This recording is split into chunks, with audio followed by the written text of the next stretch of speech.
আজকের গল্প কাফনের লাশ ও পথচারী।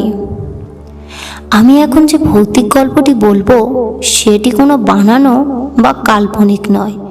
আশা করি সবার ভালো লাগবে।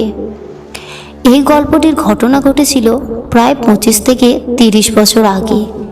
আমার বড় মামা মির্জাপুর নামক এক গ্রামে বাস করে। তিনি প্রতিদিন প্রায় 10 কিলোমিটার পথ হেঁটে শহরের বিশিক এলাকায় কাজ করতে আসে। তিনি খুব সাহসী ও পরিশ্রমী। আমার বড় মামা খুব ভোরে আজান দেওয়ার আগে ঘুম থেকে উঠে কাজের উদ্দেশ্যে বাড়ি থেকে বের হতো। তখন গ্রামের রাস্তা পাকা ছিল না, আর এখনকার মতো গাড়ি রাস্তায় চলাচল করতো না। তাই মামা হেঁটেই কাজে যেত শহরে।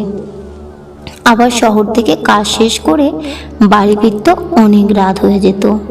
এইভাবেই কষ্টে সৃষ্টে তাদের জীবন চলছিল। প্রতিদিনের মতন একদিন কাজ শেষ করে বাড়ি ফিরছিল। তখন ছিল শীতকাল। সেদিন খুব বেশি ঠান্ডা পড়েছিল, তার সাথে কুয়াশা।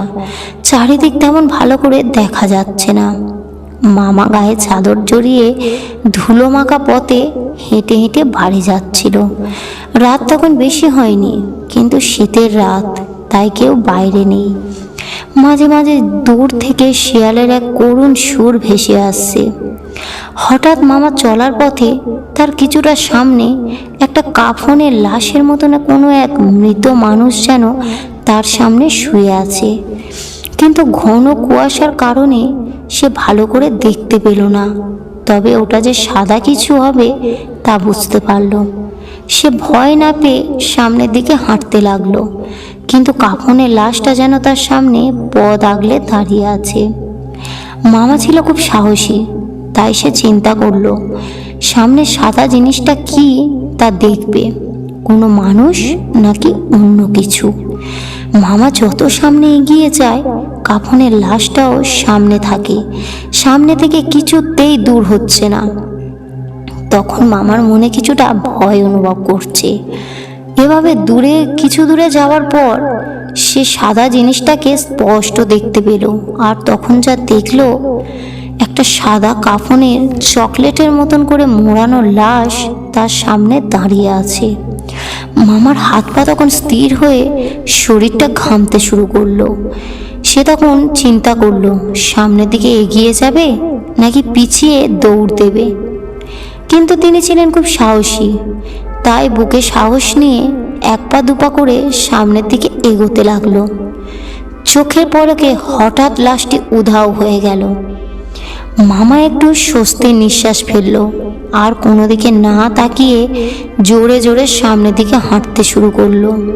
এখানেই শেষ নয়, কিছু দূর যেতে আবার সেই লাশটা মামার সামনে পথ আগলে দাঁড়িয়ে পড়ল, ঠিক আগের মতন করে।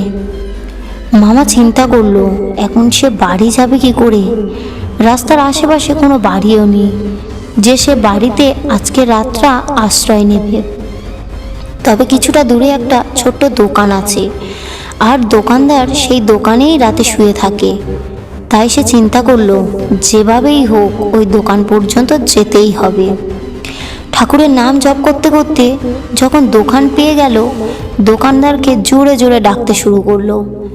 মামার ডাক শুনে কিছুক্ষণ পর দোকানদার দরজা খুলে বেরিয়ে এলো, আর মামার উপর রাগান্বিত হয়ে বলল, এই লোক, এত রাতে ডাকাডাকি করছো কেন? মামা তখন বলল, ভাই, আগে আমাকে আপনার দোকানে আশ্রয় দেন, পরে আমি সব বলছি আপনাকে। পরে দোকানদারকে মামা সব রাতের জন্য আশ্রয় নিল এবং সব ঘটনা খুলে বলল। এরপর সকাল হলে মামা বাড়ি ফিরে যায়, আর তারপর সে শহরের কাজটাও ছেড়ে দেয়, আর কোনো দিন রাতে ওই পথ দিয়ে চলাচল করে না। বন্ধুরা, গল্পটি কেমন লাগলো কমেন্ট করে জানাবে, এবং আরও নতুন নতুন গল্প পেতে চ্যানেলটিকে সাবস্ক্রাইব করবে।